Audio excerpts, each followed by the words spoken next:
Hello and welcome to the Katie Halper Show. I'm Katie Halper and I'm joined by the lovely Leslie Lee III. Hey, Kay, how's it going? Good, how are you? I'm good. Happy New Year. You too. Good Uh, Yontif, as yeah, my people say. Akeome, as they say in Japan. Ageome. Did I say it right? Akeome. Ake. Akeome. Yeah, even though it's the Akeome. super cool, youthful way to say it. So if you say it to an older person, they'd be like, "Oh, Kay's pretty cool. I Kay's mean, pretty hip." right. They'd expect nothing less, right? Yes, of Yeah. course. How were your holidays? Oh, good, good, good. How was yours? Good. Saw the fam. Oh, Uh, great. yeah. Uh, watch Curb upon your recommendation, Oh, Leslie. really? You know, Really? I missed a bunch of seasons, so I just went straight to season 11. Oh, and I mean, you don't need to know a lot of plot other You than he has don't. a black best friend now. Right. Well, that's what you mentioned because you were, I think, comparing our dynamic to that, although it's very different, but you were comparing the Black Jewish dynamic of which we Yes. speak so much. Yes, Um, yeah. but, yeah, that was, it's good. I like it. I like season 11. I kinda miss him having a female and like, I think he needs a female counterpart, Yes, yes, that right? is something that's been missing from the past Yeah. few seasons. No Cheryl. No It's a Cheryl. whole, it's a whole, It's it's a a whole. whole because Cheryl is the straight woman, right? So it's grounding. Yeah, and there was Wanda Sykes for a while, and I think Vivica Fox, Fox, yeah, right. took over, but now is you don't have that, that feminine energy there. Energy, right, that feminine energy, yeah. And you don't have a straight person. So like he and Oh what's his yeah, name? they just His Leon just hype each yeah. other up. There's Yeah, no exactly, straight right. person to bring it Right. down. Yeah. But I thought the first episode was really funny with Albert Brooks, Oh yes, where yes, he has yes. I'm not giving anything away. He has a funeral for himself while he's alive because he wants to hear all the nice things that people have to say about him. Yes, That was pretty funny. it was very Yeah. funny. And then, of course, I saw that episode where should we spoil it? I About mean, the dry yeah, cleaning? it was It's really not really a funny. spoiler, but he bumps into a white supremacist who has his clan whites with him and spills, like, coffee on it, and Yeah. Larry feels obligated to take it to the cleaners because Yeah. even though this man is a white supremacist, if we don't, respect some basic human dignity, Yeah. to Are we better anyone, than them? are we better than them? So he says, I have to get this dry clean taken care of. And the crazy part is he convinces the dry cleaner of A this Jewish as dry well. cleaner. Yeah. Right. Right. It's so funny. But it only goes so far with the dry cleaner. Yes. Should we tell them or no? I guess we'll protect people's ears We'll if they protect haven't you seen it. can Yeah. wait till the end. Yes, Wait. yes. Yeah. It's good. Watch the full thing. Yeah. It's You know good. what I've been watching, What? Katie, that basically everyone in America is watching, but no one's talking about it online. Nobody online is talking about it, but Yellowstone. What is that? 10 it's a crime drama by Taylor Sheridan, starring Kevin Costner. It's like Succession with Sons of Whoa. Anarchy. What's it on? What It's network? on What It's channel? on Paramount. It's on Paramount TV, which I I guess they don't. only get in red states or something. But it Oh has wow. 10 million live viewers on this What? latest episode. And Katie, when I tell you, your auntie and uncle down south, they're watching this stuff. There's sex, there's violence, there's cussing nonstop. I couldn't believe it. I thought it was like Walker, Texas Ranger, Right. like a really safe sort of thing. But when you watch it, it's just like very, very I didn't even brutal know I had an cowboy. auntie and uncle in the South. He might, I have to go on a cross country trip to find them now. but yeah, and it's a really fun show, great show, and it sneaks in some like decent politics because Ooh. it talks about like colonialism and indigenous rights. That's always in the background, even though the protagonist, I should say, not the hero of the show, is Kevin Costner, who's this like rancher and he doesn't want to sell 1 inch of his land. But usually the people coming after him are like corporations and development Oh, companies, right. and they're coming to Montana because global warming is making it so that Oh. the slopes in Colorado and Aspen no longer viable. So they want to build a veil in Montana, and like they come after his land and try to take it from him. But then the indigenous people who still live in there are like, well, you stole this land from us in the first place, so we'll help you fight these developers. But after that's over, we're coming for you. Oh, wow. Huh, so, like, temporary alliances. Yes, yes. It's a very Interesting. interesting show as by a guy named Taylor Sheridan. And he has some, he puts out a lot of stuff that really is really masculine and appealing to, small c conservative values, but it has this, underlying critique, and he always talks about indigenous people and missing and exploited indigenous women in his storytelling, which is, I think, very good and good. So he sneaks in some, good politics Yeah, in this show that's mostly about cowboys shooting each other. that's great. I think that's really needed, right? Because we need to reach people who wouldn't otherwise sit down and watch something that was about politics or about colonialism or the Or legacy of or climate colonialism change even. or Like climate change, climate yeah. change is in the background of this show as well. Wow. Yeah, alright. Reminds me of that movie Three Kings Oh, Three by, Kings. Yeah. David O. Russell, is that his Yeah, name? David O. Like, Russell, yeah. just a jam-packed kind of, like, action film, right? Yeah. Except actually big anti-war critique, I would say, and, Oh, like, yes. humanizing Iraqi people, which you don't see in Hollywood a lot. Oh yeah, and in this show, the one of the sons is like a former operator in Iraq, but he uses Oh. those skills to like brutally murder people because he's basically like in a gang too, right? So like he brings those skill back, and like he has like a fake, basically a fake law designation from like border patrol or something like that that he uses to murder people, and like the cops work for them. So even there's like even like Black Lives Matter sort of critiques in this show of like the criminal justice system Oh, and all. wow, it- ACAB. yeah, exactly. All cops are bastards in the Yellowstone universe. Absolutely. Yeah. Wow, let's Kevin come on the show. Kev, come on the show. Tyler, Taylor. I saw Kevin at Wesleyan when I went there. He was looking at Wesleyan, I think, with a daughter. I don't think they wound up going, his kid, Oh, because I that's too probably would have bad. heard about it. But I did see him in the Olin Library, in Wesleyan's Olin Library, which is a beautiful library.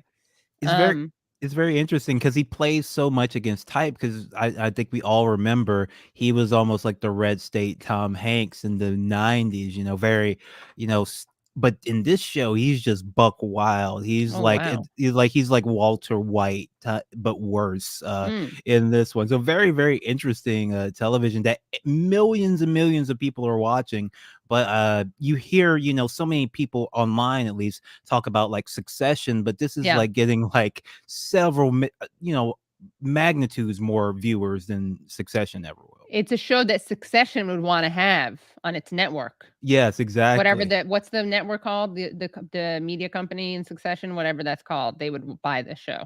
Oh yeah, yeah.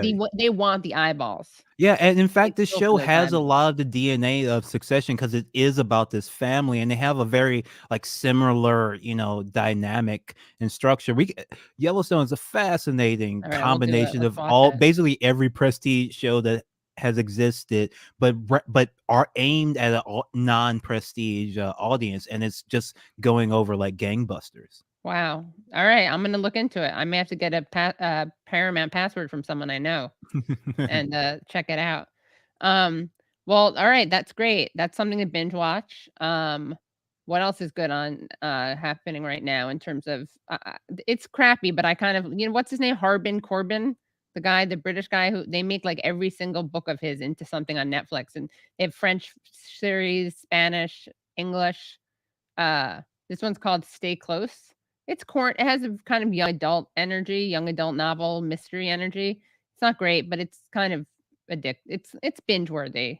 Not really, there's so much good stuff out there. I should really take back those words that I just said. Don't watch them unless you're like you just want something kind of mindless. Yeah. But I Um, definitely highly recommend Yellowstone. I think it is very, very good TV, but also very salacious and fun, okay. too, and interesting. Yeah. Yeah. Someone wrote F Yellowstone, watch One Piece. I don't know what One Oh, Piece is. One Piece is an anime which also has a lot of interesting Oh, politics embedded yeah. in it. I don't watch anime. I don't wa when I was a little when I was a little kid, I couldn't even watch cartoons. I would only watch fairy tale fairy tale theater. Is that what it was called? It was like real actors playing like Mary Steenburgen was Little Red Riding Hood, Elizabeth McGovern was Cinderella, Matthew Broderick was Prince Charming. No, Elizabeth McGovern was Snow White. Did I say Cinderella? She was Snow White. I think Jennifer Beals was Cinderella. Ellen Barkin was in one of them. Oh, Ellen Barkin, love Ellen Barkin. Yeah, Rapunzel had Jeff Bridges in it and Shelley Duvall. Shelley Duvall was like a regular. She was one of the creators. And I think what's her name? Liza Minnelli was in like The Princess and the Pea with Arthur. Remember Arthur, the British guy Arthur? Oh, yeah. Yeah, I think that's the right cast. Anyway, so I can't really get into anything that's cartoonish. So, which includes anime. But thank you for your recommendations, everyone. And what was I watching? Didn't we talk about what I was watching? I feel like I told you what I was watching. There was some mystery I was watching. Obviously, we have to remind it's that time of the week where we have to remind Leslie to honor his word and watch The Killing. Okay. I'm sorry, I got caught up in Yellowstone, actually. All right. I got caught up in I had full plans to continue The Killing, but this Yellowstone thing just came out of nowhere. Well, don't worry, he's gonna do it. We're gonna make him do it. So by the way, before we bring on our guest, just a reminder, please like this stream. Like right now, everyone just stop what you're doing and just do a thumbs up. Literally just like the stream. It helps with the algorithm, helps bring people to the stream. Also make sure you've subscribed, hit subscribe and then press the bell so that you get notified. There's something weird happening with the notifications though. I'm not sure what's happening, but definitely don't let the bad guys win. Keep subscribing, stay subscribed, share this on social media. And also, of course, you can become Patreon supporters at patreon.com/The Katie Halper Show. Again, that's patreon.com/The Katie Halper Show. And I think we should just bring in our guest. I'm really excited about this person. Oh, yes. We love her. You love her. You know her. You love her. We know her. We love her. She's a regular on The Katie Halper Show. Oh, and one more thing. Join. You can become Katie Halper Show members. Did you know this, Leslie? On YouTube. And if you do that, you get access to badges and emojis, special emojis. That's new. That's great. Including a Bodhi emoji. That's really cute. Yeah. All right, cool. So, guys, we're going to bring on our guest. We're so excited to bring her on. She is a Beirut-based journalist. She is with Breakthrough News, and she's going to tell us about what she learned on the ground in Ethiopia. Put your hands together for Rania Khalek. Hi, Rania. Hi. I hope everybody's clapping right now. Yeah, they are. I can't hear the claps, but I'm assuming it's happening. Well, we can hear it. Yeah. And thank you, Benjamin, for joining. We just got a new member. Awesome. That's awesome. I just wanted to say before we get into it, that's the second time today I've heard somebody mention the show Yellowstone, so I guess I have to watch it now. Oh, yes. Everybody has to see. If you want to understand America, you got to watch Yellowstone. All right. I'm sold. I'm sold. Yeah, we're sold. Yeah. New member. Thanks. I am Benjamin. Awesome. Thank you for becoming a member. Rania, tell us what you're not in Beirut right now. You are in front of Folk Museum, Tapestry Folk Museum, I believe. But tell us about why you went to Ethiopia. So I went to Ethiopia last month, a few weeks ago, actually, on a reporting trip in the Horn of Africa with the Breakthrough News team. It was me and Will Whiteman, our cameraman. And of course, everyone here will know who Eugene Puryear is. In fact, I kind of feel like you're getting the B team right now for who could talk about this issue, because Eugene is just like so knowledgeable on the entire Horn of Africa. Liver? I kind of actually, because Eugene like understands this region so well. And I've actually done a couple interviews on my own show, Dispatches, for Breakthrough News with Eugene on Ethiopia. And he's kind of incredible. So if anybody hasn't seen those and wants to learn more, after watching me say the simplistic version, I recommend you go watch those. Wow, Rania, you're not throwing yourself under the bus. You're throwing Katie Halper and the Katie Halper show. No. Katie's great. No, I know, but I'm talking up Eugene. I'm talking up Eugene because he really is apologizing because she's a woman and she has imposter syndrome. And Eugene is okay. I don't think Eugene needs to be told that he knows a lot. I think he's okay. I'm so insecure because I'm a woman. That's exactly correct. Well, also you're a Druze, basic Druze. Yeah, I'm a Druze. Yeah, I'm a basic Druze bitch. So I'm pretty insecure about that. Yeah. But so we went to Ethiopia because I'm sure, a lot of people I think are maybe a little confused about what's happening in Ethiopia, but they have some sense that there is a war going on there because that's been in the news a lot. And actually, like the mainstream media version, and not maybe the entire media spectrum, version of what's happening in Ethiopia is really the State Department narrative, which is that the Ethiopian government, led by this Prime Minister Abiy Ahmed, is committing atrocities and a genocide against the Tigrayan people. And there's a group called the Tigrayan People's Liberation Front, or TPLF, that is like gloriously fighting and rebelling against the central government led by Abiy Ahmed to protect themselves from like a genocidal campaign. That's like the really like dominant narrative about what's happening in Ethiopia. But actually, there is a much more interesting nuance about what's happening in Ethiopia, because you see, the Tigrayan People's Liberation Front, or the TPLF, was actually in charge of Ethiopia for almost 30 years until recently. And they were very close allies with the United States. They ruled Ethiopia with like an iron fist. It was pretty much a dictatorship. They tortured people. They disappeared people. They stole like $30 billion that nobody knows what happened to $30 billion in aid that went to Ethiopia while they were in charge. But the reason they got away with behaving that way is because they were basically the police of American imperialism in the Horn of Africa. They went to war with the Eritreans. Eritrea is a very demonized country, and I can explain why in a little bit, but they went to war with the Eritreans in the late 90s in collaboration with the United States. In 2006, they invaded Somalia and basically destroyed one of the first sort of grassroots governing structures that came to power, that brought stability to the country, which hadn't been stable for a very long time. The Islamic Courts Union, they came in and invaded Somalia and very brutally destroyed that government and committed horrible atrocities. And they did that in cooperation with the Bush administration. Some might say at the behest of the Bush administration. So this group, the TPLF, has a nasty history of behaving like real bullies, not just in Ethiopia, but in the Horn of Africa. And Rania, I wanted to mention that the NSA built a surveillance network in Ethiopia to spy on the rest of Africa, which was originally reported in The Intercept. Yeah. And that, of course, like who gives a green light to that is the TPLF. And so my point is to say that this is not just some insurgent group that showed up because atrocities were being committed. This is a group that was in power for a very long time. And in 2016, there was an uprising in Ethiopia that sort of led to elections, and ultimately by 2018 pushed the TPLF out of power, with Abiy Ahmed becoming prime minister. And people were really happy in Ethiopia that the TPLF was finally out of power. There was actually like a lot of democratic space. Abiy Ahmed, say what you want about him, but he did like open up political space, opened up the government. People who, when we were there, we actually spoke to people who work in the government now, who had actually been living in exile. They're not a part of the Abiy Ahmed's party, but they had been living in exile because the TPLF had like imprisoned them, and then they left the country. And they came back because they were like, oh, there's finally political space for us to be a part of this government. I mean, and just to give people an idea, Ethiopia isn't some tiny country. Ethiopia is the second largest country in Africa. It has like a population of 114 million people, I think. And it borders like a bunch of countries, which is one reason why it's so strategically located. It borders Somalia, Djibouti, Eritrea, Sudan, South Sudan, Kenya.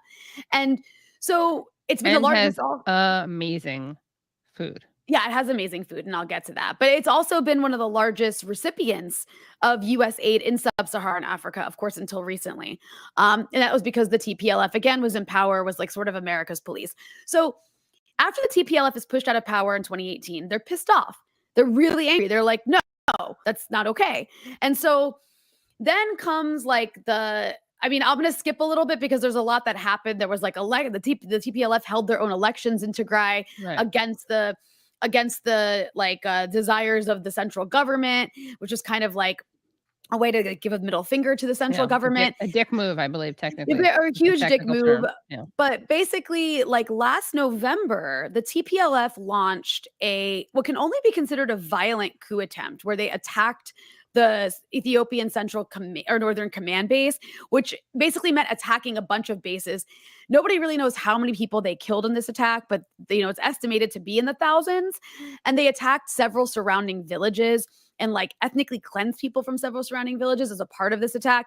And it was like a violent coup attempt. They failed, but it started a war. Like the government like responded. January 6th. Yeah, but were way worse than January 6th. Way worse, right? The government responded by attacking them. And that is how the war started. The TPLF admits to starting the war. But if you read like media coverage about it, they just blame the government. And throughout this war, the U.S. has constantly blamed the government for everything, has completely ignored atrocities committed by the TPLF. Early on in the war, a lot of it was sort of like in Tigray, which is a northern state in Ethiopia. A lot of it was in and around there because that's where the TPLF is based. But in June of last year, the federal government declared a unilateral ceasefire because that's what the international community had been demanding. They were under a lot of pressure. They were like, you're blocking aid. They kept accusing them of blocking aid and of like causing the war to go on for longer and of committing atrocities. So they were like, fine. They declared a unilateral ceasefire and they basically withdrew from Tigray. And that was an opportunity to de-escalate. And what did the TPLF do? They launched several violent offensives into neighboring states to try to get to both Sudan for strategic reasons and to the capital, Addis Ababa, to basically try to overthrow the government. And along the way to try to get to the capital, they took over like one village after another in the Amhara and Afar regions, which are other states in Ethiopia. And, that's where we visited. We spent a lot of time in Amhara, visiting several different towns, like along the path of where the TPLF had recently been pushed out. They had occupied those towns in recent months as a part of those offensives. And I mean, the stories we heard, systematic atrocities, like looting, gang rapes. Like I have a video coming up soon about, we've like been working on several video packages on these issues. We spoke to victims. Those will be coming out in the coming days. But I mean, this was like, the level of atrocities were just mind-blowing. I mean, I've been to Syria and Iraq. I've spoken to Yazidis. That actually, like, I did interview women who were gang raped by TPLF fighters in their town. And the last time I did that was when I was talking to Yazidis who were like kidnapped and made into sex slaves by ISIS. I mean, just like gang raped in front of their children. And this isn't to say that like one side is clean and the other side isn't. It's just to say that this is the side that is being portrayed as sort of like glorious rebels by the international press, by the US State Department, or at the very least, their atrocities are being whitewashed to try to basically, lay the groundwork for a regime change attempt in Ethiopia through proxy.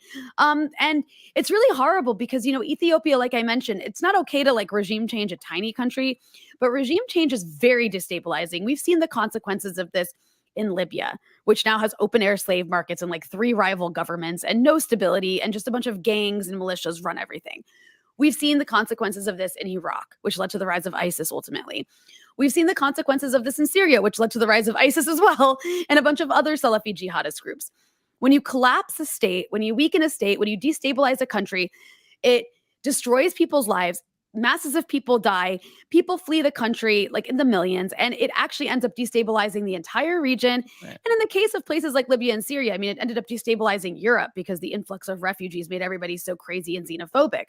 So just imagine for a moment if a country like Ethiopia collapsed, a country of 114 million people collapsed in the Horn of Africa, the consequences that would have on neighboring states. It already has had some consequences on neighboring states, this war alone.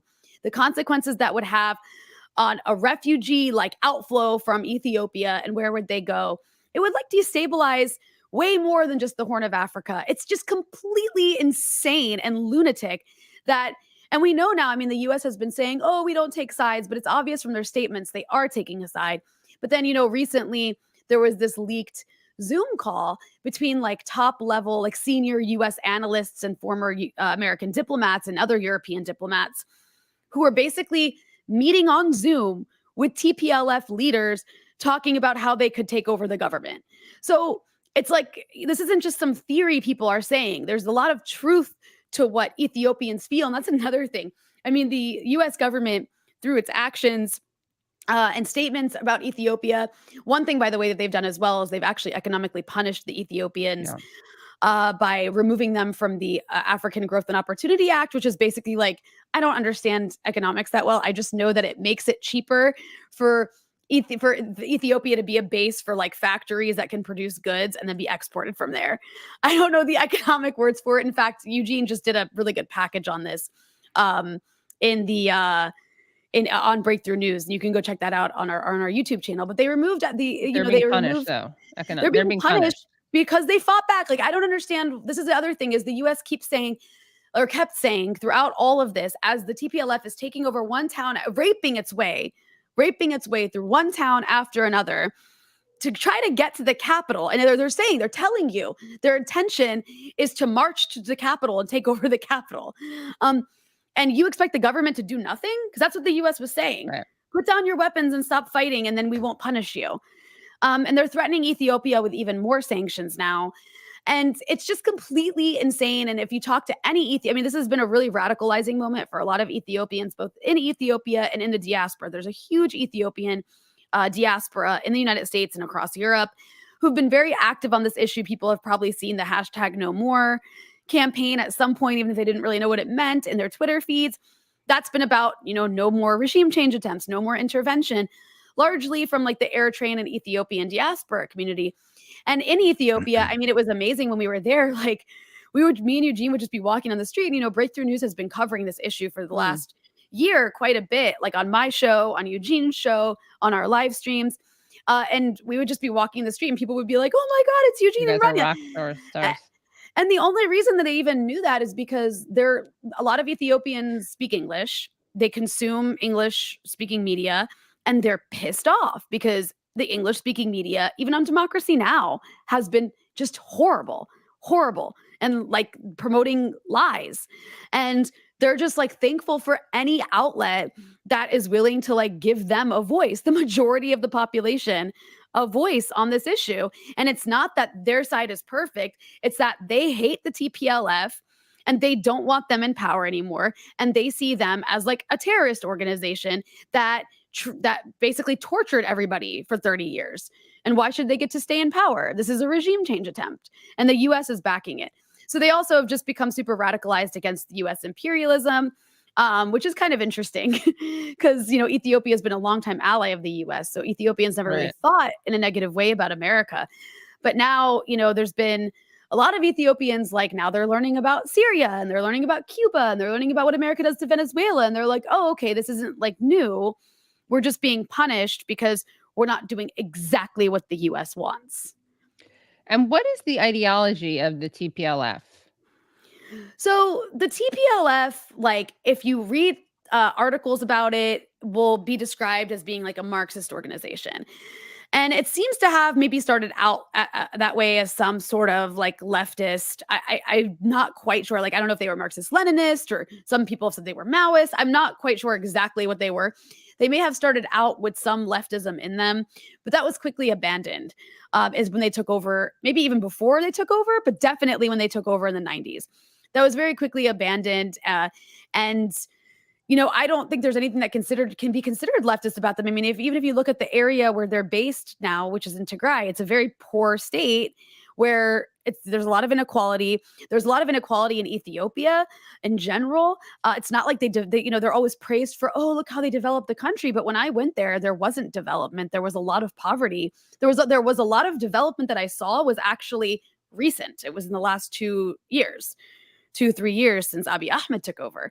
A lot of development projects actually funded by China, which is another aspect of this, by the way, is Ethiopia has closer relations with China. When we were in the capital, we saw a lot of, like, China had built a brand new, really beautiful, like, public library, just gorgeous, huge building, a lot of huge, gorgeous parks, like as nice as parts of Central Park, with fountains of water for children to play in, and like just spaces for people to have come take their wedding photos or have their graduation photos. just hang out on a Saturday, like really, really nice park areas that I wasn't expecting to see, but they were all brand new. They were all like in the last 2 to 3 years. So you can imagine a country like Ethiopia and what people there are seeing. They're seeing, and I think this is maybe common across a lot of countries in the global south these days, is you see what the US does, which is bully you, punish you, demand you do things that you don't want to do.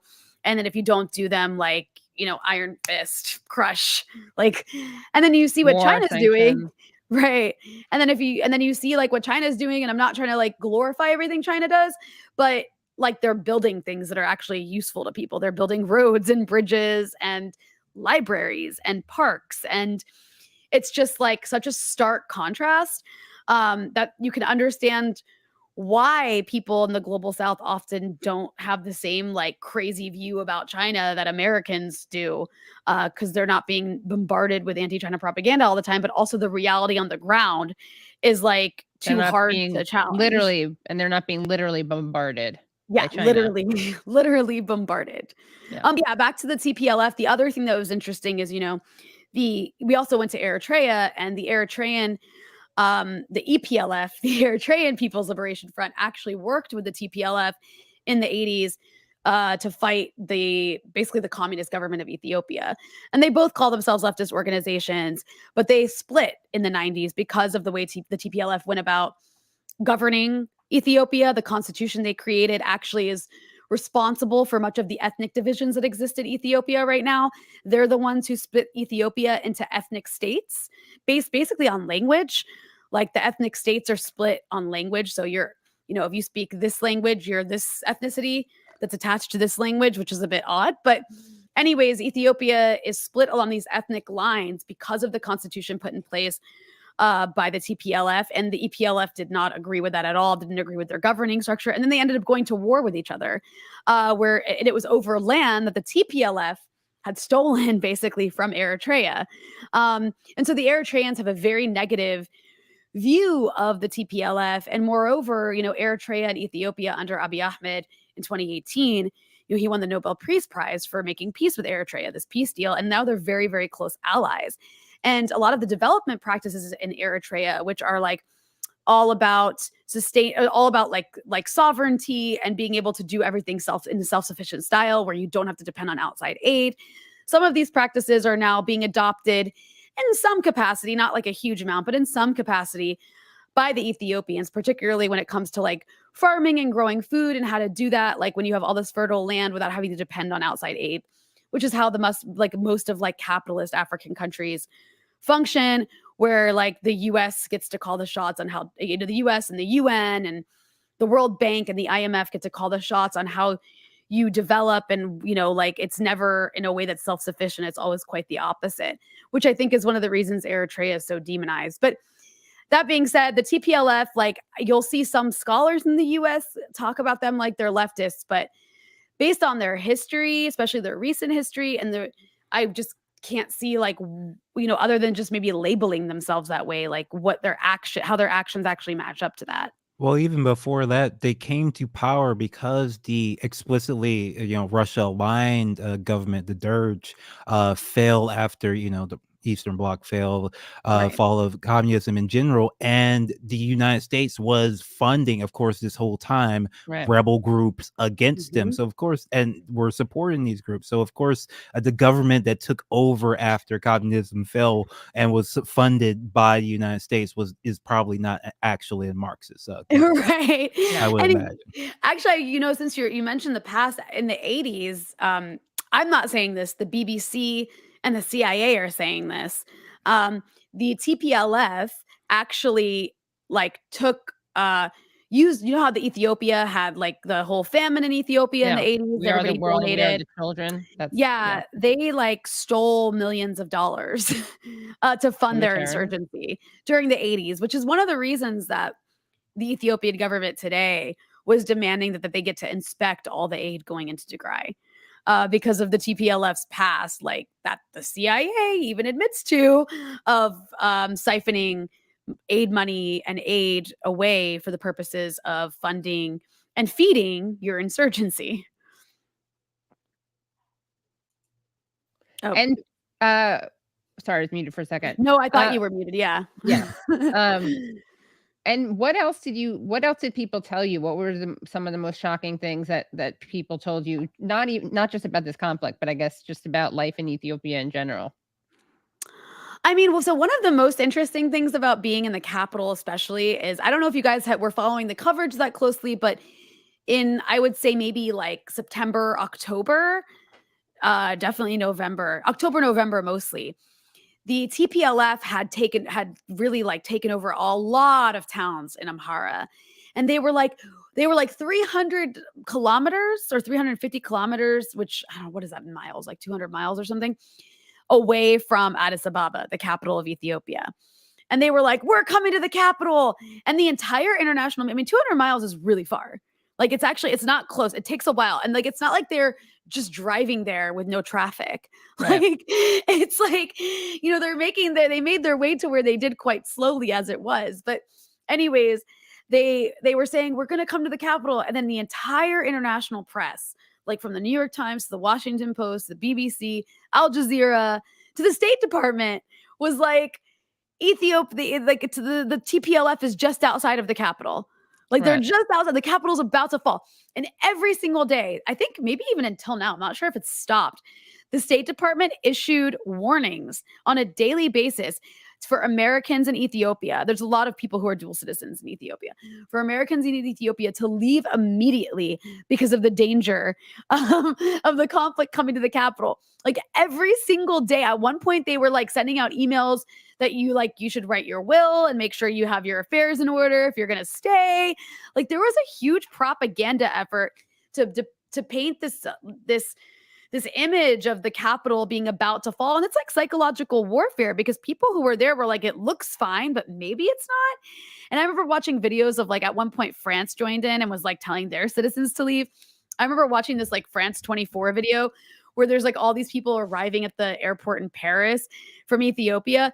And they're like, yeah, like I have a house there and a job there, but the government told me to leave because like of impending doom. And now I'm here and I don't know where my family's going to live. And I don't really know what I'm going to do for money. And it was just like, what another guy was like, yeah, everything was fine there, but they told us to come back. So I did. And so we went there, and I'm not going to lie, like, I was hearing conflicting reports. You see the international media, then some people there are like, it's fine. And when we got there, like to the capital, that is, it was totally normal. Like there was nothing off or violent about it, like totally normal. People were just like enjoying their weekend. That was kind of the most surprising thing to me. I was like, I could be like in an American city right now. But actually there's like fewer homeless people. But so that was kind of like a shocking thing for me. And of course that was less shocking than going into towns that had been recently taken back from like from the TPLF by the government and local special forces. And I mean, just like they destroyed everything. Every town they went into, they were their whole, like even ISIS and Al Qaeda, when they took over towns in like Syria or Iraq, they might destroy them in the fighting, but afterwards they were like trying to govern. Like they wanted to take over so they could govern. So they would institute some sort of like policies, they would govern, things would kind of go on functioning to some degree. That's not what the TPLF did. They weren't interested in governing anything. They just wanted to destroy. Like that was like all we saw was one medical clinic after another, in this place called Lalibela, which is like a UNESCO World Heritage Site because it has these really old, beautiful churches that are like built into the mountains. It's like a huge kind of pilgrimage site. It's a huge tourist site. They have an airport. It's like this small town in the mountains of the Amhara state, but they have an airport because like people come from the entire world to come visit these amazing structures, these amazing churches. And so the TPLF took over Lalibela months ago, and I think they were in charge. They had taken over for like 4 or 5 months. And when we went there, it had just been taken back like within 2 days. They had cut the electricity. That's one thing the TPLF did. They cut the electricity. So nobody had electricity. They cut communications so you couldn't make phone calls. And they had destroyed the airport. Like, I mean, just completely trashed it, ripped everything out of the walls. like broke every window, every piece of glass in there was broken, every ATM. I mean, the only thing that made sense was the ATMs were broken and the money taken out. Like that to me made sense. Right. But the level of destruction was just to destroy the local economy, because you don't want this town to be able to function. This is like a source of income for everybody who lives here because they all depend on tourism. And now you've made that next to impossible for the near future, at least until it's rebuilt. So they destroyed that. Like we also saw like a medical clinic there where they had destroyed it. Like they had destroyed a maternity ward, like a delivery room area. So I don't know where women are going to have babies there anymore. They destroyed pharmacies. Like they destroyed any symbol of the government. So like what could be like equated with a DMV here, a place where you go and get your license or various licenses, or to get, your records, like those kinds of places totally destroyed. Hotels totally destroyed. And while they were, people had stories. Everybody had a story. They came and looted my house. They took everything I had. And these are already really poor people, by the way. Like Amhara was, a lot of the towns we went to were quite poor towns that already have very little. They're very small towns, and whatever little people had has just been destroyed. They destroyed churches. It was like the level of destruction was, it's like, I can't even really describe it in words because of how awful it was. Right. And this is what the US was encouraging. And this is what the international media, particularly the New York Times, was defending. Like until now, I've only seen one report on, like, we went and spoke to women who were gang raped, and they're not shy about talking about it. Like they're pissed. They're pissed, and they want the international community to do something about it. And they want like their perpetrators brought to justice. Right. And, everybody else has access to these places. We even saw other reporters in these areas. And I've only seen one report about gang rapes by the mainstream press and by any press. Well, that's not true. I've seen one by like by one photographer we know who's really good, but I've only seen one like lengthy report, and that's from Reuters, and it came like a month and a half after the fact, I think. But either way, like all of the attention has been on Tigray. There hasn't been a war in Tigray in months because the government withdrew. There has been a war in these other places, and the other thing people told us is that while they were being gang raped, while their houses were being looted, while they were being attacked, or their fathers or brothers or whatever were being executed, they were being told by the TPLF that like you're basically not human because you're Amhara.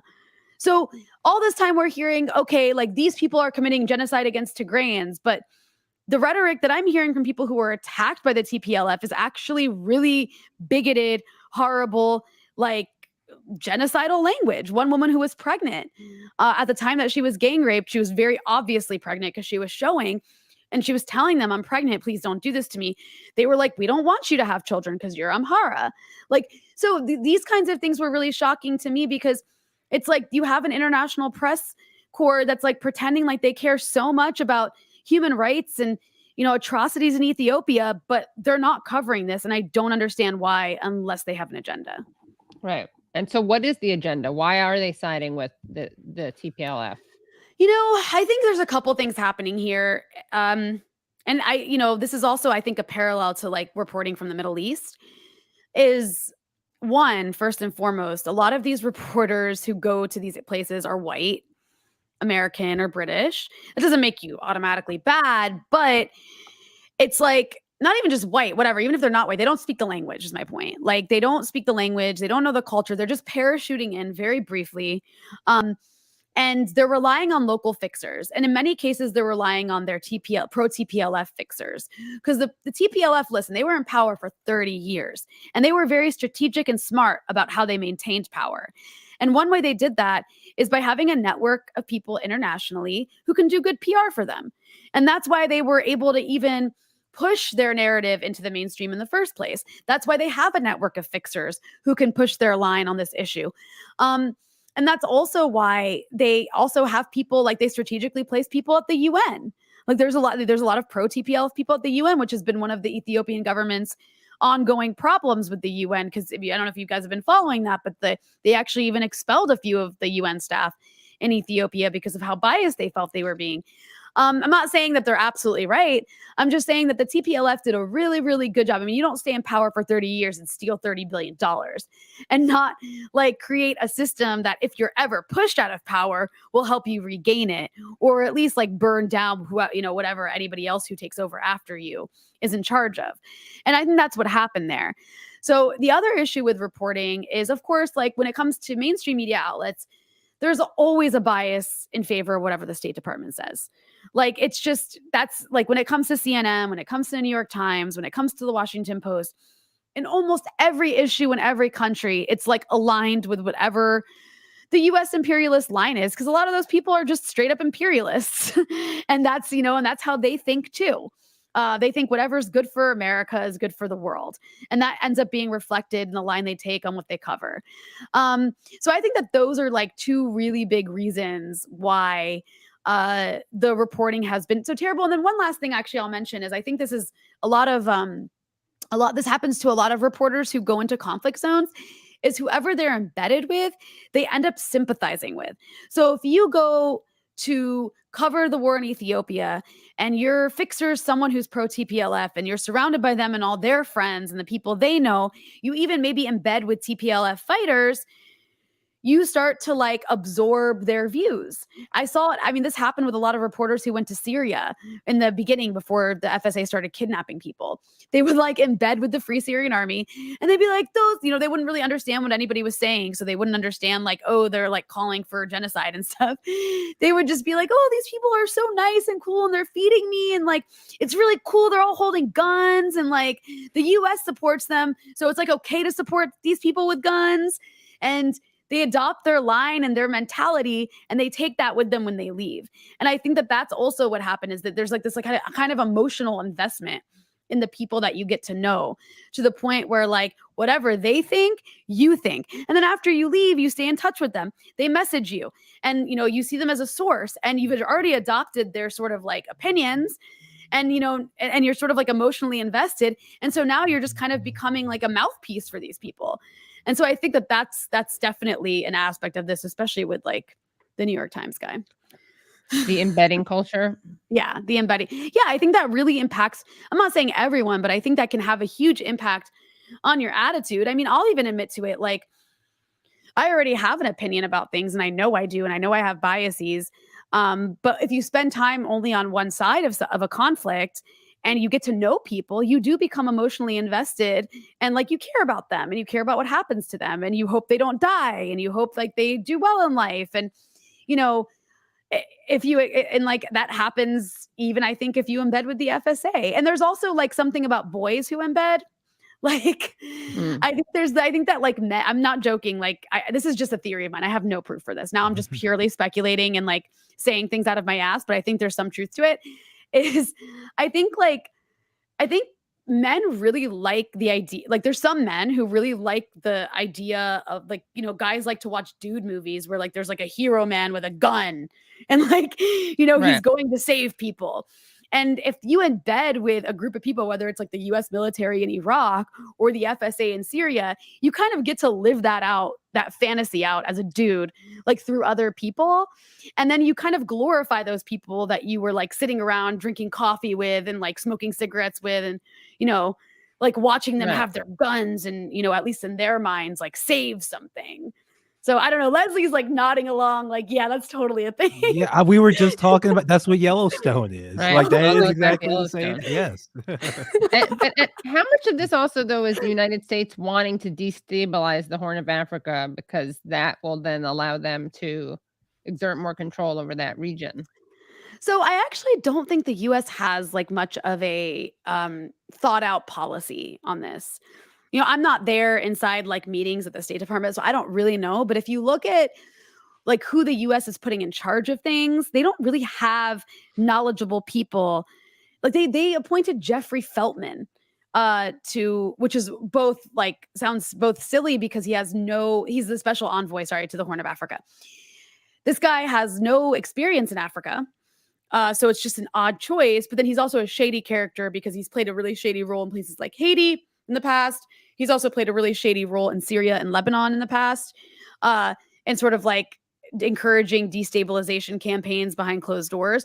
So there's that, but also he has no experience in the Horn of Africa.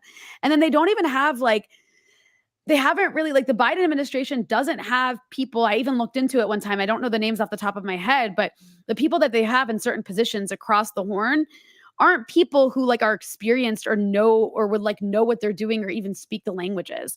It's just like kind of people that seem to have been appointed to be appointed. So it kind of seems like they are flailing. They don't know what to do because they've lost control. And they didn't even really lose control. I think they just thought because the TPLF was out of power, and then the Ethiopia made peace with Eritrea, like outside of the realm of U.S. anything. They felt like, oh shit, like we don't have control anymore. And they didn't really think through their policy, and it kind of seems like it's all over the place. I don't think they really know what they're doing, other than they're just against things changing. In ways that would create space for like more independent actors in the region, because these aren't anti-American actors. Like Abiy Ahmed wasn't some, he wasn't ranting like Yankee go home. He was just like making some deals with China, making this peace deal with Eritrea. He was forging a path somewhat independent from US interests. That's all, like slightly independent from US interests. And there's something similar happening in Somalia right now. The US isn't happy with the person who's in charge, and they're trying to use their guy in the government to like undermine him. And so people are angry about Somalia right now. The US has really done a huge disservice to itself in the Horn of Africa, because other African countries have not gotten on board with what the US is doing in Ethiopia. And in fact, I think something that was really inspiring when we were both in Ethiopia and Eritrea is, and I don't mean to like overemphasize this because maybe I'm being a little too optimistic, but it does seem like there's a growing kind of sense of we need a united Horn of Africa sentiment, a united Horn of Africa that isn't fighting each other, that isn't split, that isn't going to war with each other, that can economically cooperate and be like a powerful region that can control everything for its own interests. And that, I think, is what the biggest threat to the US is. The US does not, just like it does not want a united Middle East that can be like an economic powerhouse, it doesn't want a united Latin America that can be like economically cooperating with one another and be like a region that you have to treat with respect. The same goes for the Horn of Africa. And so I think that's what the bigger problem is. But I don't think the US like really knows long term what its policy is, other than we want to control everything and we don't want China there. It's kind of like, yeah, but the fact that they're playing with this, what could be a massive fire, because like you said, there are 114 million people in Ethiopia. If the government collapses, like what, you can't even imagine what could happen just to an entire region if something like that happened in the U.S. just because they're because Ahmed, he's not like a radical or anything. Like he was part of the coalition that the TPLF governed from. Like he's not like some radical outsider, and just him cutting one or two deals, they're willing to throw pour gasoline on what could be this huge fire for the TPLF, which doesn't have any credibility here because this was your boy. It's just absolutely amazing that like the irresponsibility, and we just don't care about what the consequences are. I mean, think about it. Like they never care. Like look at the messes they create. I'm not trying to suggest that. I think sometimes chaos is the goal, like Michael Parenti might say, right? But I don't think it's always necessarily like some, like they've outlined some like really strategic way of like destabilizing the Horn, or like sometimes it's just sheer stupidity and ignorance to the point of like that nobody even knows why you're doing what you're doing anymore, other than like you're behaving like a child who just wants to get your way. And yeah, you don't know what the consequences of this are going to be. It's already had really horrible consequences on Ethiopia. I mean, it's like the country has been at war for over a year, and people's lives have been completely shattered. And now the US is like trying to punish them economically. I mean, that's the other thing too, is it isn't over just because like right now the TPLF has had to retreat because they were losing, because the central government was like, absolutely not. And they fought them and pushed them out of the areas they took over. And now they're back in Tigray. But it's just the economic war is just getting started. Like removing Ethiopia from AGOA is just the beginning. The US has been threatening sanctions for months, and at some point probably will carry through with those sanctions. And just thinking about Syria, like Syria was at war for a number of years and it devastated the country. It devastated the people's lives. The country's infrastructure was destroyed. But one of the biggest obstacles for Syrians now is sanctions, more than any war, because they can't rebuild anything. They can't rebuild hospitals that they were destroyed. They can't rebuild factories that were destroyed. They have no source of revenue anymore. And nobody has, the currency has no value. People can't afford basic things. There's food shortages and fuel shortages, and the electricity sector is collapsing because they can't replace parts and they don't have access to oil, and on and on and on and on and on. And that, I hope that's not Ethiopia's future, but the US could do that to Ethiopia. And there's a chance they might. Right. And there's the Suez Canal and there's shipping lanes. So there is things of importance in that area that I'm sure the United States would like to have as much control over, either directly or through docile governments that are acting at its behest. Let's see. Abs Am writes, Abiy's in bed with the despotic Eritrean regime to isolate Tigray. Abiy's also complicit in Amra's illegal annexation of Western Tigray. Huh. Well, okay. I think there's people who would see it quite differently. With the annexation, when the TPLF took over, they took other people's land. They took Eritrean land and they also took land from Amhara. And so they call it Western Tigray, but that's not what other people who feel it's their land call it. So, there's different ways to look at that. I don't think it's as clear as this person's making it out to be. And I also don't think it's fair to demonize the Eritreans like that, because everybody always wants to. This is a point that I think Eugene makes really well, and I'll try to make it, but it won't be as articulate. But I think when we talk about out of Eugene's shadow, Rania, when we talk about certain countries, especially ones that America demonizes, we always talk about them in comparison to us, right, how we function, how we govern, or to Europe. But we never compare them to their peers. So if you want to talk about, the Eritreans are just a despotic regime, do you talk about other African countries that way? Because there's a lot of African countries that aren't what you would call democratic, could be considered despotic regimes. That doesn't stop America from being allied with them. In fact, Eritrea has many better social indicators than most African countries, despite being totally isolated from the rest of the world because of the United States. In the United States, some of the US's biggest allies in Africa are not only some of the most despotic regimes, they're some of the most unequal places, full of violence and poverty because of how unequal they are. So I think that it's kind of like when we talk about places also in the Middle East, people are like, oh, this despotic regime. Okay, but we're friends with Saudi Arabia. Is that really your number one concern all of a sudden about a country in this region? Is that they're not democratic enough for you? Why don't you go shout about this other country? I'm not saying you can't criticize Eritrea, but when I see it framed like that, are you as upset with Ethiopia's relationship with nearby countries that are also despotic that happen to not be Eritrea? Because they have those relationships too. So it's just interesting that this person highlighted Eritrea as the problem. Yeah. And not Djibouti, for example. I have a friend that's literally Djiboutian who's in Somalia and hiding from the government in Djibouti because it's not a democracy, guys. Yeah. Another thing I wanted to ask you about that's unrelated, but thank you so much for sharing what you just shared about Ethiopia. But it's the 2-year anniversary, right, of the killing of Soleimani. Yeah, you want to bring up all the controversial topics tonight. Yeah, so R.I.P. Soleimani. Can you remind people of who he was? I feel like we talked about it together. In fact, I feel always like have to talk probably. about I very think a year martyr. ago or 2 years ago. Handsome or martyr is what I something. call him. Handsome martyr. Very handsome. The martyr. He is silver-haired fox. The U.S. certainly turned him into a martyr. So, as a reminder to people who are like, Soleimani, who's that?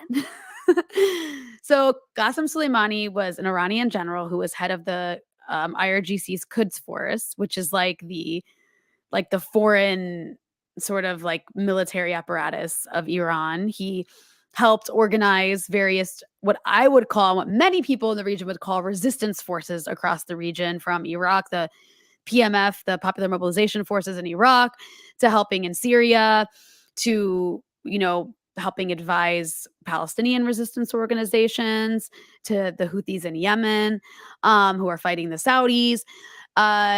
So this guy he was kind of the brains behind Iran's military strategy across the Middle East. And he became a local hero, really, against Western hegemony in the region, because he was this sort of like lead figure of resistance to imperialism. Partly, mostly for like these kind of large Shia constituencies in, Iran, Iraq, Syria, Lebanon, Afghanistan, Yemen. But he also had some cross-sect appeal. A lot of Kurds supported him. A lot of Sunnis supported him. You could see it by all the millions of people who came out after the U.S. assassinated him. But I have to mention that when we talk about Qasem Soleimani's assassination, we have to remember he wasn't the only one who was killed. He was also killed alongside Abu Mahdi al-Muhandis, who was the commander of the Iraqi Popular Mobilization Forces, or the PMF, which I mentioned before.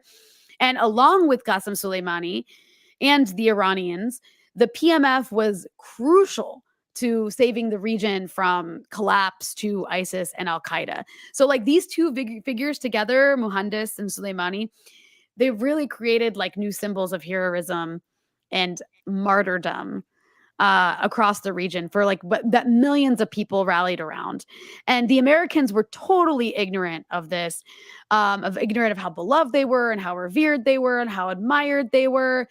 And I mean, I really I don't say at first it's crucial for people to understand these men that America killed were correctly seen as having played like a central role in defeating ISIS and protecting like Shias and other minorities from ISIS and al-Qaeda, and preventing really the collapse of the entire region, preventing like the black flag from being, waving across Baghdad and Damascus and Beirut even.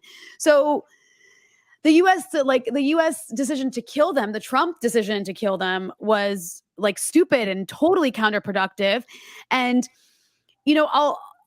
people got mad at me for saying this on Twitter, but I really do mean this. I think it's not wrong to equate Qasem Soleimani because of the role he played in rallying the region against these horrible religious, tyrannical groups, these religious extremist groups that the U.S. policy, by the way, was encouraging, in some cases backing. He really did, I think, make him into what you could call some sort of Che Guevara figure, where he's going around the region training people to fight American imperialism. And he's got the face for it, guys. He's got the face for it. Very handsome. Che was very handsome. Now, what Che did that Soleimani didn't do is I understand it's not a perfect parallel because Che Guevara ride motorcycles. He wrote. Well, we don't know if Soleimani ever rode a motorcycle. True. He might have. Someone might know that. Did. If anyone knows that, let me know.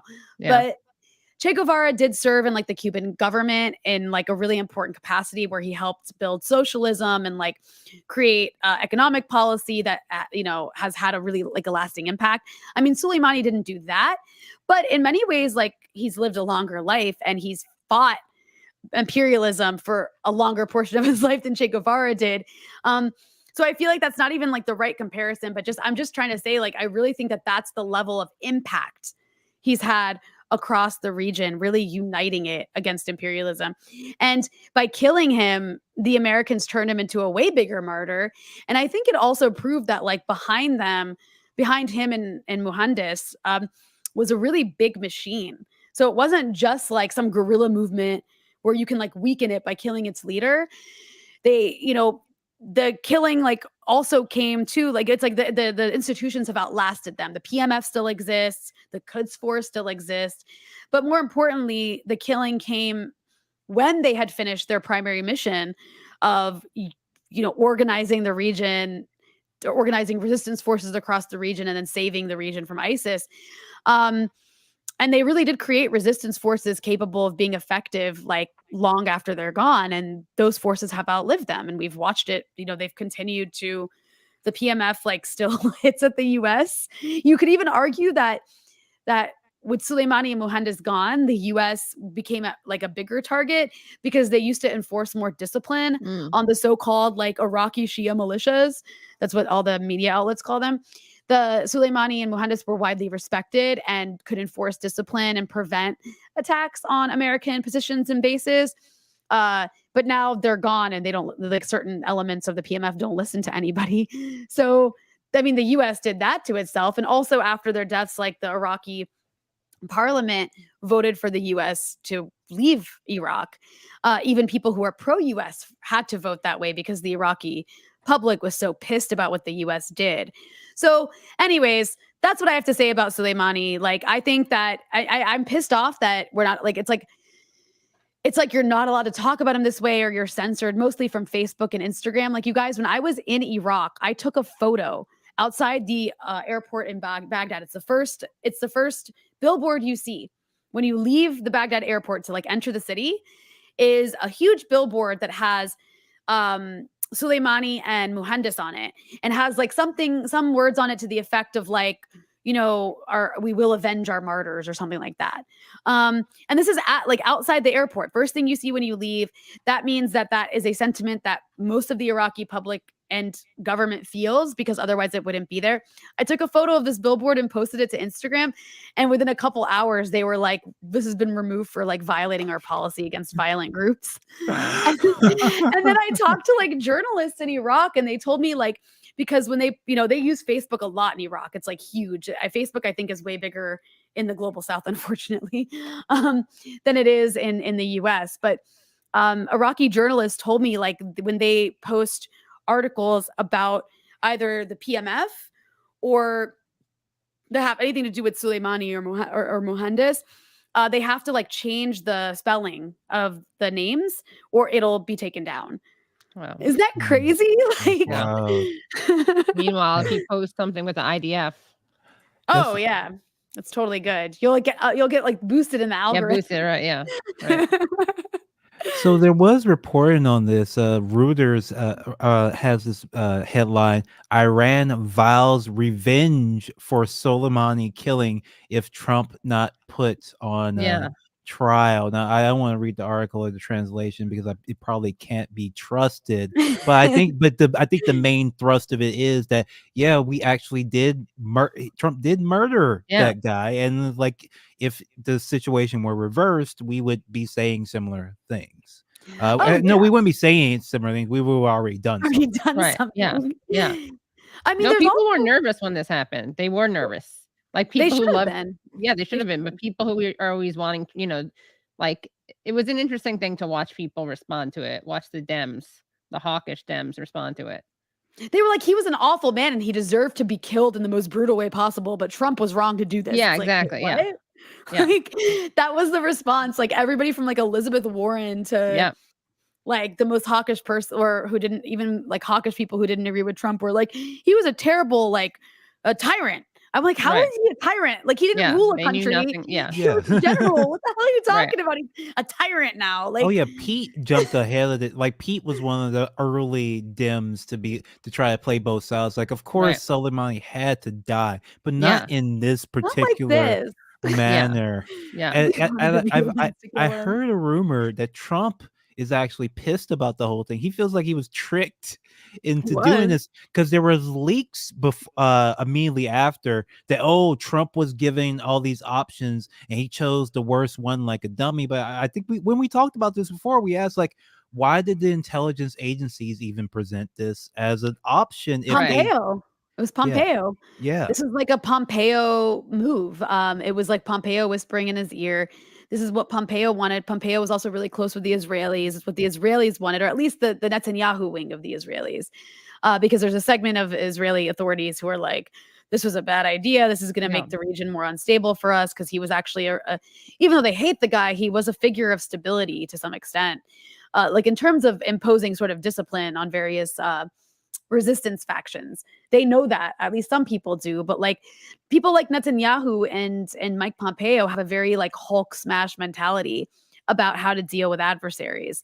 And in the end, I mean, it totally backfired. And, there is a video. I'm not saying I'm happy this happened. I'm not. I think it's one of the worst things that could have happened. But there is this video of Soleimani that I saw where he's, like, crying. He's crying. And so, is it Soleimani or Mohandes? It might have been Mohandes. It was one of them. I can't remember exactly who it. But both of them probably felt this way, but one of them was crying, and then someone asked them why they were crying, and they were like, "'Cause I haven't been martyred yet." Like, it's like these people live an ideology of like, not that this is how they want to die or anything, but like they spend their lives like fighting the empire. It's like the worst thing that could happen to them isn't that they'd be like martyred. They see that as like, well, I fought an enemy, and this is a risk I take when I fight the enemy, and becoming a martyr isn't the worst thing in the world.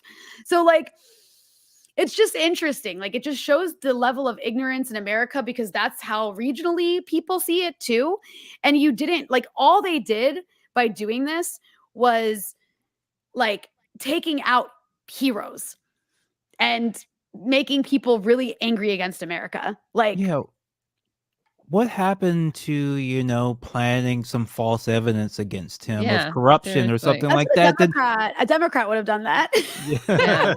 They don't even try That's anymore. what No Pete would have romance. done. That's what Pete Yeah. would have done. Yeah. No foreplay. No foreplay. He also, I have to say, Soleimani, silver fox. I mean, I who know are we're you not- telling? Who you I telling? mean, know, they I've heard- probably I know. could have entrapped him with some sort of honeypot, but Trump just didn't have the patience for it, I Yeah. guess. Yeah. Well, Trump didn't even know who the guy was. Like, let's be honest. Well, he did because there was a meme game. This is what happened. Hold on. There was a Let me- meme game. Yeah, hold on. Share screen. Hold on one second. Okay. So, all right. Let me share this. Okay. Iranian commander and Trump fought each other with Game of Thrones memes before airstrike on General Soleimani. Who wrote that? Oh my god!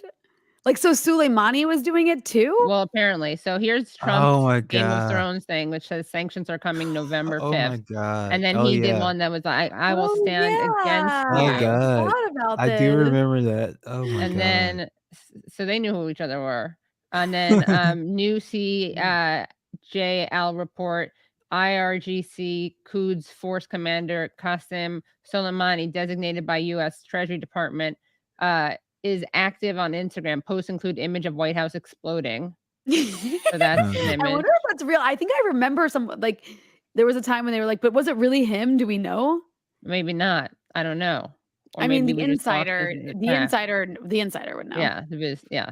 I will stand against you, yeah. I mean, man, the crazy thing is, like, I don't even think there's like a figure who could even amount to like. Do you think anyone in America would give a shit if one of our generals, like, is there a single general in America that Yeah. could be assassinated where people would care as much as they cared when this guy was Schwarzkopf. assassinated? I Is think that the his name? quote from Iran, think the quote from, I think maybe the Iranian prime minister at the time was like, who would we even kill? Bugs Yeah. Bunny, Spider-Man? Americans have no real actual heroes, so we can't even get revenge. Our But Katie, general- but Katie, I posted a link in the chat. Now I want to present the other side here. Some very concerned, some people who have stakes in this situation were asked about the Soleimani killing, Oh, this is who good, has yeah. a different perspective. So I Yeah, think let's do it's that. only fair It's only that we fair. share this Yeah, from you're the New right. York Post. Of They course. went, Oh, the it's gonna be good. I mean, you think you look at the people, the people in the region of Iran. All the Middle East. Who would you reach out to see, Yeah. like, maybe this Soleimani guy actually had it coming? And I think Katie, if you could pull it up. Yeah, let me. Yeah, sure. Okay, here we go. I have a guess. Queens' Iraqi Jews have no regrets about Trump ordered killing of Qasem All of Soleimani. them? Wait, they pulled all of them? Well, let's see what they did. All right, let's see. At a small Orthodox synagogue in Jamaica State's Queens, just a few houses away from where Donald Trump grew up, worshippers watched the news from Iraq with a mix of approval and sadness. Most of the 300 members are Iraqi, they or their families having fled the war-torn country years ago. There is no regrets as to what the president has done, said one member Saturday, 2 days after a Trump-ordered drone strike near Baghdad airport killed Iranian General Qasem Soleimani. The bottom line is the world is better off without him, agreed David Shohet, 80, of Soleimani, who's blamed in hundreds of U.S. deaths. Now, is Iran going to retaliate? Probably, added Shohet, the congregation's honorary president. Oh, But he I said don't. pull up. Showhead said pull up. I don't care. Yeah. Damn. But I You don't know, think to the you know what's caliber that CNN is trying to make, like it's World War III. The Wait, U.S. hold is on. I involved, feel like whether yeah. you read a line. No, but real quick, it just struck me. You read a line that said that they had to flee Iraq a few years ago. Why did they have to flee? Hmm. I'm so curious. What was it that made them leave? Oh yeah, I wonder what. Yeah, you're You right. know, it's also interesting, like that line, oh, he was responsible for hundreds of American deaths. I heard, Yeah. who is it? Seth Muldoon, I think, is like one of The our guy who ran for congressional. president? Yeah, is he Yeah. Congress or Senate? I think Congress. Okay, so I Seth don't even Moulton, care 'cause right? yeah, Seth Moulton. I didn't even say his name right. Frenchman. So he was going Maybe. around saying like he was like against Trump killing him, and he was like, "Look, I don't like the guy. He was responsible for trying to kill me in Iraq," or he said something Right. crazy like that. And I'm like, when they talk about this guy being responsible for killing Americans, they're talking about Shia militias that like they're blaming him for any Shia militias that attacked American soldiers in Iraq Yeah. who were like invading Iraq, which is stupid because he wasn't like, that doesn't mean he wouldn't shot people in the head. Just Yeah. because he might have like advised some Shia militias that were fighting with Americans, he's not responsible for all their deaths. But also, like, it's just so crazy because they made it sound like he came to the US and shot people. They were Yeah. like, he's responsible for so many. I'm like, do you mean American soldiers who like invaded a country? Like, I'm sorry, but if you invade a country, like, and you get killed doing it, like, you're not some civilian. You like invaded a country, and that's like what happens when you invade a country. People shoot back at you. Yeah. I mean, what the hell do you expect? Yes. Yes. That is funny that they didn't make the connection at all between why they fled. Let's see. The U.S. is involved whether they like it or not, Shohet said, but it doesn't mean like this is going to be a new chapter in Iraq, he added. Nothing's going to change. Shohet grew up in Baghdad and remembers as a boy listening to the news from London over shortwave radio during the reign of Saddam Hussein. Even during that tyranny, it was a beautiful country, he said. Now my country is finished. And of course, there's no more Judaism in the birthplace of Abraham, he said, repeating a dark but for the synagogue frequent joke about there being 4 Jews left in all of Iraq. No, 3. Maybe 1 died. Most of the congregants, wary after New York's recent spat of anti-Semitic attacks, have asked the Post not to identify them or reveal the name or address. Well, of they're their lucky they synagogue. didn't, because you know that the first thing people were going to do when they read that, they were going to be like, I'm going to go find this David yeah. Iraqi guy Yeah. and give him a piece of my mind. Yeah. You know, that's not true. Iraq isn't finished. I spend time in Iraq. I like go there a few times a year, and I was there. I actually was just there a couple months ago, and it wasn't finished. It's still like a thriving place. People's lives are going on. Ryan, don't say that too loud. Somebody from the State Department might I hear it. know. Yeah, I mean, it's just a Seriously. crazy thing to say. Like, it's like so disconnected. It's not the best play. When I wouldn't suggest you go vacation there over like a beach that is more pleasant and maybe like has better infrastructure, but nonetheless, like, it's got a thriving nightlife and people who live there and are and like have normal lives and go to work and have friends and fall in love and get married and have kids and like anywhere else in the world. Like, just to say that it's finished, like it's some backwards hellhole where no life exists, is really sad that like people who are actually from there think that way. That makes me really sad. You should get in touch with Shohet. I should David, give him, yeah.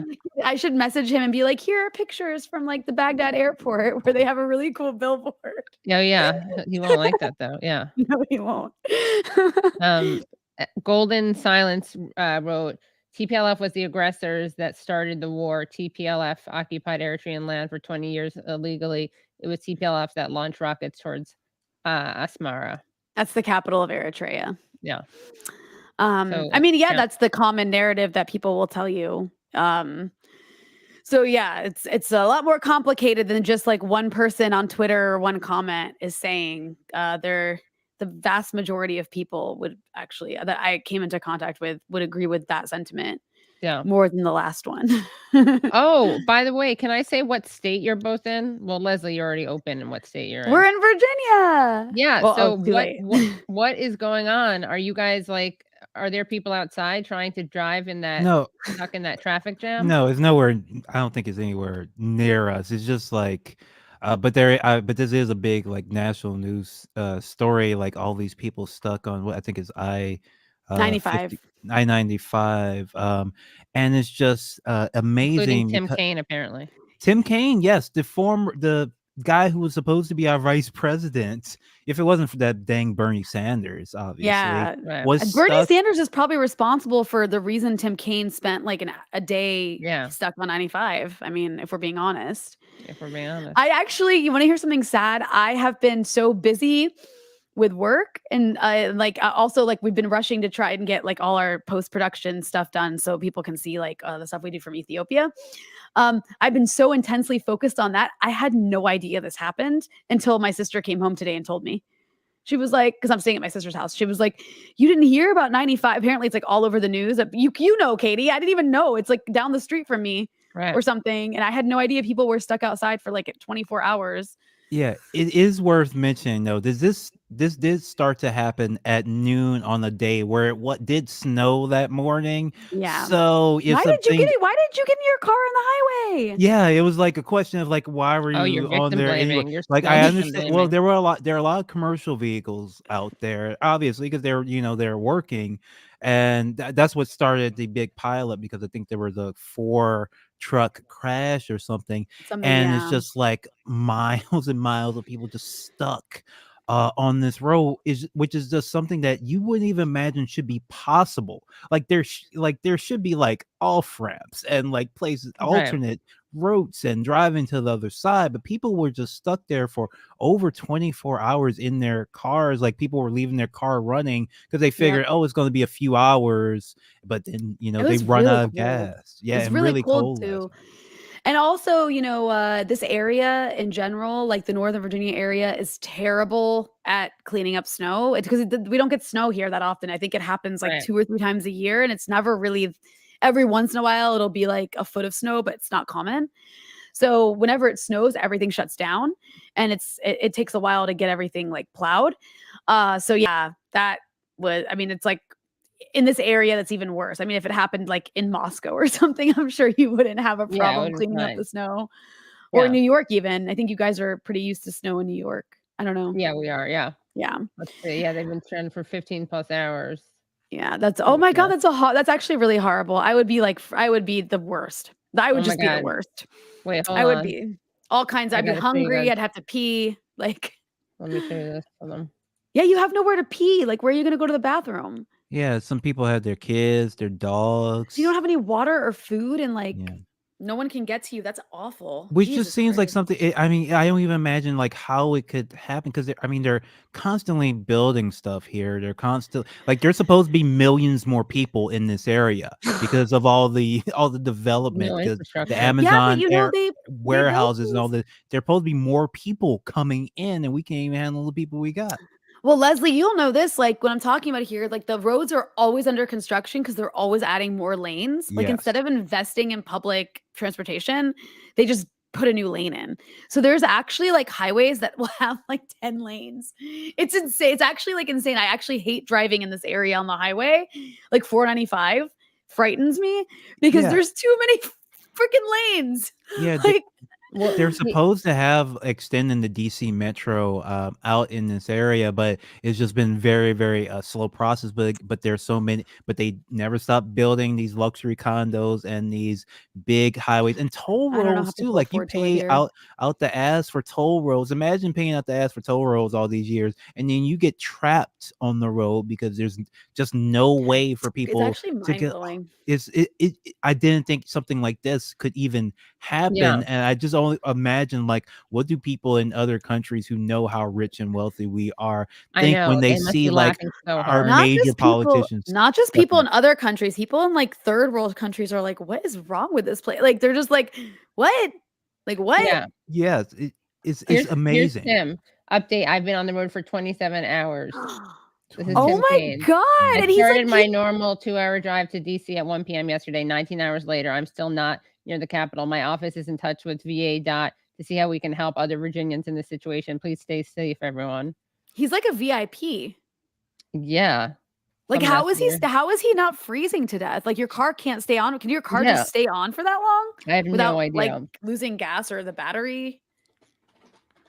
I have No, like no people idea. were just walking around and stuff We like, should. and people are asking like, Oh. couldn't you just pull off? Apparently not, folks. Like there was because it just went on like for a very long length. Now, obviously, maybe the trucks might not have wanted to pull off, couldn't pull off, but you just imagine that a lot of the cars could have gotten out some sort of way, but it just like Jesus. was 27 hours. Well, What a the good news Christ. is that disaster. Tim Kaine, after 27 plus hours on the road from Richmond to DC, Tim Kaine is safely back in the capital, still in good spirits.